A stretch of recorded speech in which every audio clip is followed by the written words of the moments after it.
The Daily Caller reports a U.S. nuclear bomber fleet shares a fence with a trailer park linked to Chinese intelligence. Here it is. So it's one thing for a Chinese couple to buy a trailer park. Here it is. This is thanks to Google Image.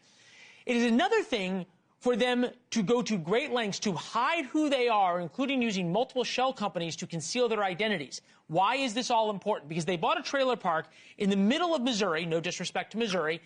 It's at the foot of the runway where America's largest fleet of B-2 bombers take off. So you can see on the map there, the B-2s are just on the other side of those trees. So here's the map. The trailer park is right behind the runway, less than a mile away. So in the event of war, our B-2 bombers would be taking off over Chinese-owned land. It's even more alarming when you factor in that the shell companies trace back to a convicted fraudster with alleged ties to the Chinese Communist Party. This is happening in Republican Congressman Mark Alford's district in the state of Missouri. As I said, no disrespect to Missouri. I don't think you buy a trailer park in your Whitman Air Force Base in Missouri as an investment when you're sitting in Beijing going, you know, honey, what could we invest in? Oh, I know. Let's find a trailer park. And get a lot of double wides. Right. I don't think they're interested in that, Leland. Thanks for having me on. Yeah, the Whiteman Air Force Base is slap dab in the middle of our district, home of the B-2 stealth bomber, soon to be home of the B-21 Raider, which is coming in the not-too-distant future. And it's going to exponentially increase the size of that force there on Whiteman Air Force Base. And make the Chinese investment all the more valuable. Exactly. So, no, but we've how got to does get them this out happen? of there. Well, all right, so this transaction, according to the research that I've done on this article, happened way back in 2017. In 2024, in January, our then Governor Parson, put out an executive order for all military bases within the state of Missouri. You cannot be a citizen or a company in a foreign adversarial nation, as so designated by our State Department, and own property within 10 miles of a DOD, a Department of Defense base.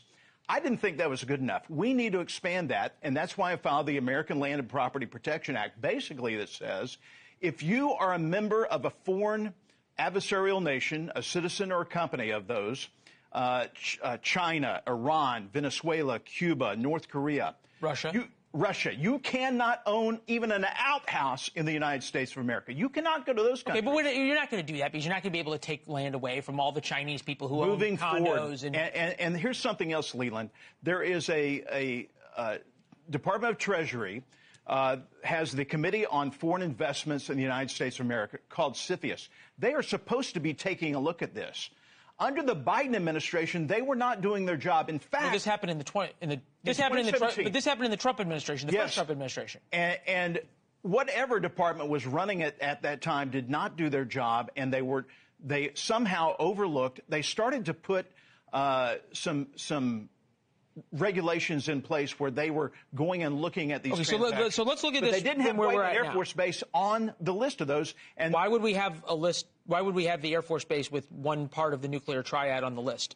Who knows? Chinese companies buying land near U.S. military bases. Okay, so the Chinese have a plan to do this, right? And sometimes they conceal it through multiple shell companies. Sometimes they just go out and do it. And these are very strategically picked bases. Fort Bragg, Naval Air Station, Norfolk, Wright-Patterson, Whitman Air Force Base as well. I get having new legislation and this, that, and the other thing, but right now you have B-2 bombers flying over Chinese-owned land. How do you stop that right now?